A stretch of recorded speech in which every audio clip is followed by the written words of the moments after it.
ভালো করে শুনে রাখেন, অনেক মহিলা আছে লম্বা লম্বা তসবিহ পড়েন, ঘন্টা ঘন্টা কোরআন তেলাওয়াত করেন, ওয়াজ একটার পর একটা ভিডিও শুনতে থাকেন, এমনকি রান্না করেন তখনও ভিডিও চালাই দিয়ে তারপরে শুনেন, মাগার স্বামীর সাথে দুর্ব্যবহার করেন, স্বামীর কথা শুনেন না।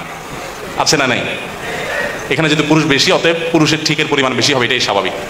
কিন্তু শুনেন, আমি একটা কথা প্রায় বলি, আমাদের বোনদের জন্য তিতা করলার মতো আমল হলো স্বামীর আনুগত্য করা, স্বামীকে শ্রদ্ধা করা। তিতা করলা খেতে কষ্ট হলেও, করলার রস চিবায় খেতে কষ্ট হলেও অনেক দুরারোগ্য ব্যাধির উপশম হয়। ঠিক একইভাবে আপনি যদি জান্নাত পেতে চান, আপনার স্বামীর অনেক কিছু অপছন্দনীয় হলেও যতক্ষণ পর্যন্ত সে আপনাকে কোরআন হাদিস বিরোধী কিছু করতে না বলবে, ততক্ষণ পর্যন্ত তাকে মেনে চলা, শ্রদ্ধা করা, এটা আপনার কর্তব্যের অংশ। স্বামী তো পরের কথা, যে কোনো বয়সে বড় মানুষকেই তো শ্রদ্ধা করতে হয়, না হলে নবী সাল্লাল্লাহু আলাইহি ওয়াসাল্লামের উম্মতি থাকতে পারে না সে।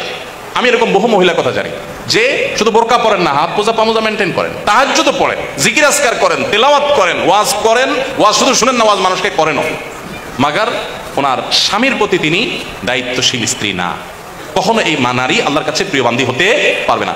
ইসলাম যে সুন্দর একটা পরিবার ব্যবস্থাপনা আমাদের দিয়েছে, এটার মূল মন্ত্রটা এখানে যে স্বামীকে তার স্ত্রীর প্রতি সর্বোচ্চ সদ্ব্যবহার করার নির্দেশ করা হয়েছে, আবার স্ত্রীকে স্বামীর প্রতি রেসপেক্ট করতে বলা হয়েছে। সবাই যার যার জায়গায় সর্বোচ্চ ভালো হওয়ার চেষ্টা করবে। এবং স্বামীদের ব্যাপারে নবী সাল্লাল্লাহু আলাইহি ওয়াসাল্লাম কত বড় কথা বলেছেন যে তোমাদের ভিতরে সবচাইতে উত্তম মানুষ সে যে তার ফ্যামিলির কাছে, স্ত্রীর কাছে ভালো। এবং নবীজি কত বড় মানে উচ্চ পর্যায়ের সদাচরণ তার ছিল যে তিনি বলছেন ওয়ানা খায়রুকুম লি আহলি, স্ত্রীর কাছে ভালো থাকার ক্ষেত্রে তোমাদের যে কারোর চাইতে আমি আমার পরিবার স্ত্রীদের কাছে আমি ভালো। এতজন স্ত্রীর কাছে ভালো থাকা সহজ কাজ না, কঠিন কাজ? কি পরিমাণ ধৈর্যের পাহাড় হলে এটা সম্ভব? অতএব স্বামী স্ত্রী উভয়ের প্রতি দায়িত্বশীল হওয়া উচিত। বিশেষ করে মা বোনরা আল্লাহকে সন্তুষ্ট করবার জন্য নিজের কাছে ভালো না লাগলেও দাঁত খিচে সবর করে হলেও নিজের স্বামীকে শ্রদ্ধা করতে শিখুন। আপনাকে ওরা উস্কানি দিবে, আরে রেখে দাও, ছেড়ে যাও ওকে, কারোর পায়ের উপরে তোমাকে নির্ভর হয়ে থাকতে হবে নাকি? ওরা উস্কানি দিয়ে আপনাকে বের করে দিবে।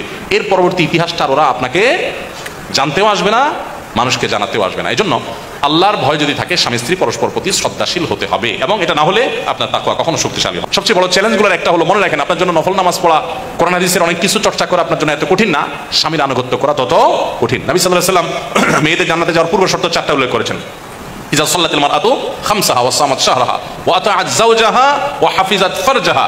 5 ওয়াক্ত নামাজ যখন নারীরা ঠিকমতো পড়বে, রমজান রোজাগুলো যখন ঠিকঠাক মতো রাখবে, এবং স্বামীর আনুগত্য, কথা মেনে চলবে, এবং নিজের ইজ্জত সম্ভ্রমকে হেফাজত করবে, এই 4টা কাজ যদি ঠিকমতো করে, সোশ্যাল মিডিয়াতে অ্যাক্টিভিটিসের মাধ্যমে বিপর্দা করে না, বাইরে বিপর্দা হয়ে যায় না, অন্য মানুষদের সাথে যোগাযোগ করে না, স্বামীর অন্যায় নির্দেশ যতক্ষণ না হয় ততক্ষণ পর্যন্ত তার আনুগত্য করে চলে, এগুলো যদি হয় তাহলে সেই ব্যক্তির জন্য জান্নাত অনেক সহজ। আমাদের মা বোনদেরকে আল্লাহ তাআলা আমলটা কঠিন হলেও করার তৌফিক দান করুন।